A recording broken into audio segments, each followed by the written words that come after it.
제5절 자유와 타락 1. 자유의 원리적 의의. 자유에 대한 원리적인 성격을 논할 때 첫째로 우리는 원리를 벗어난 자유는 없다고 하는 사실을 알아야 한다. 그리고 자유라고 하는 것은 자유의지와 그에 따르는 자유행동을 일괄하여 표현한 말이다. 전자와 후자는 성상과 형상과의 관계와 같아서 이것이 합하여서만 완전한 자유가 성립된다.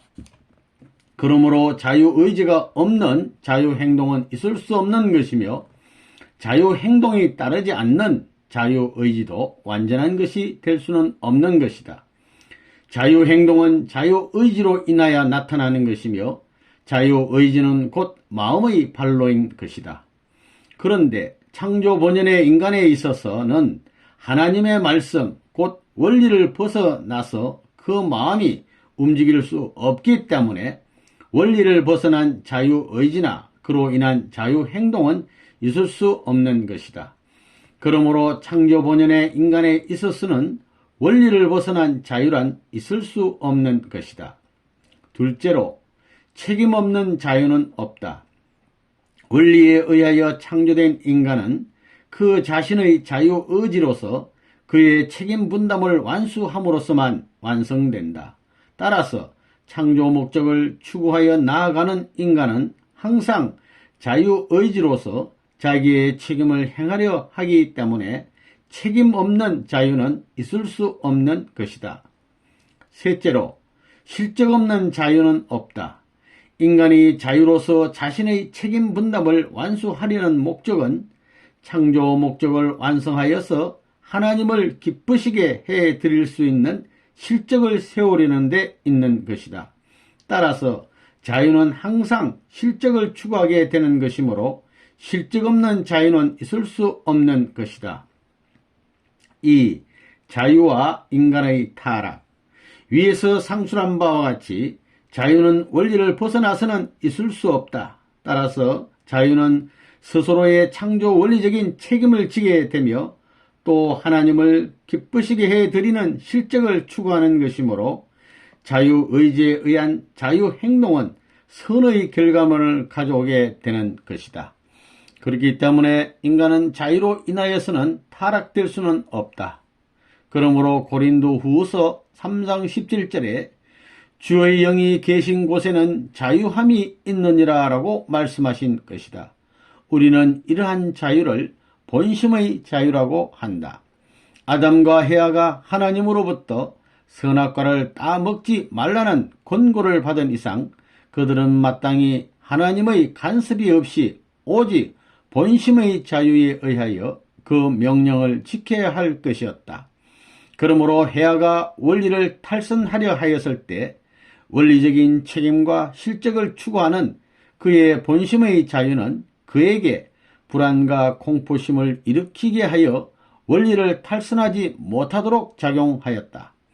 또 타락된 후에 있었어도 이 본심의 자유는 하나님 앞으로 돌아가도록 작용하였던 것이다. 따라서 인간은 이러한 작용을 하는 본심의 자유로 인하여서 타락될 수는 없다. 인간의 타락은 어디까지나 그의 본심의 자유가 지향하는 힘보다도 더 강한 비원리적인 사랑의 힘으로 말미암아 그 자유가 구속되었던 데 기인한다. 결국 인간은 타락으로 인하여 자유를 잃어버리게 된 것이다.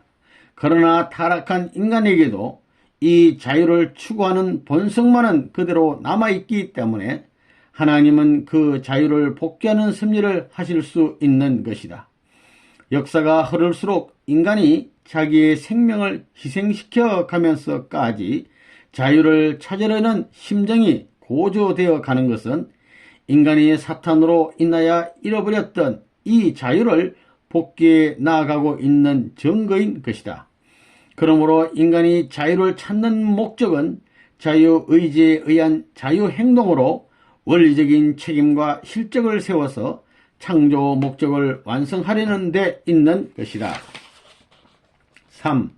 자유와 타락과 복귀. 천사는 인간을 시종하도록 창조되었다. 따라서 인간이 천사를 대하는 것은 어디까지나 인간의 자유에 속한 문제인 것이다. 그런데 천사에게 유혹을 당하던 때의 해와는 아직도 지적으로나 심정적으로나 미완성기에 있었다. 따라서 해와가 천사의 유혹에 의하여 지적으로 미혹되고 심정적으로 혼돈되어 유인을 당하게 되었을 때에 그는 책임과 실적을 추구하는 본심의 자유로 말미암아 일어나는 불안을 느꼈으나 보다 더 큰 천사와의 사랑의 힘에 의하여 타락선을 넘고 말았다. 히어가 아무리 천사를 자유로이 대하였다 하더라도 따먹지 말라 하신 하나님의 계명만을 믿고 천사의 유혹의 말에 상대하지 않았더라면 천사와의 비원리적인 사랑의 힘은 발동할 수 없었을 것이므로 그는 결코 타락하지 않았을 것이었다. 그러므로 자유가 해아로 하여금 천사를 상대하게 하여 타락선까지 끌고 나갔던 것은 사실이지만 타락선을 넘게 한 것은 어디까지나 자유가 아니고 비원리적인 사랑의 힘이었던 것이다. 인간은 천사에 대해서도 자유로서 대하도록 창조되었기 때문에 해와가 누시를 대하게 되어 그와 상대 기준을 조성함으로써 수소작용을 하게 되었을 때 그 비원리적인 사랑의 힘으로 말미암아 그들은 타락하였던 것이다. 그러나 이와 반대로 타락인간도 자유로서 하나님의 상대적인 입장에 설 수 있기 때문에 진리의 말씀을 따라 하나님과 상대 기준을 조성하여 수소작용을 하게 되면 그 원리적인 사랑의 힘으로 말미암아 창조 본성을 복귀할 수 있는 것이다. 위에서도 언급한 바와 같이 인간이 본성적으로 자유를 부르짖게 되는 것은 이와 같이 하여서 창조 본성을 복귀하려는 본심의 자유에 지향성이 있기 때문인 것이다. 인간은 타락으로 말미암아 무지에 떨어져 하나님을 모르게 됨에 따라서 그의 심정도 모르게 되었다. 그러므로 인간의 의지는 이 무지로 말미암아 하나님이 기뻐하시는 방향을 취할 수 없게 되었던 것이다. 그러나 타락 인간에 있어서는 복귀 섭리의 시대적인 혜택에 의하여 신령과 진리가 밝혀짐에 따라 창조 목적을 지향하는 본심의 자유를 찾으려는 심정도 복귀되어 왔고 그에 따라서 하나님에 대한 심정도 점차로 복귀되어 그 뜻대로 살려는 의지도 높아가는 것이다. 또 그들은 이와 같이 자유를 복귀코자 하는 의지가 고조됨에 따라서 이를 실현할 수 있는 사회 환경을 요구하지 않을 수 없는 것이다. 그러나 그 시대의 환경이 자유를 찾는 그 시대의 인간들의 욕망을 충족시킬 수 없을 때 필연적으로 사회혁명이 일어나게 마련이다.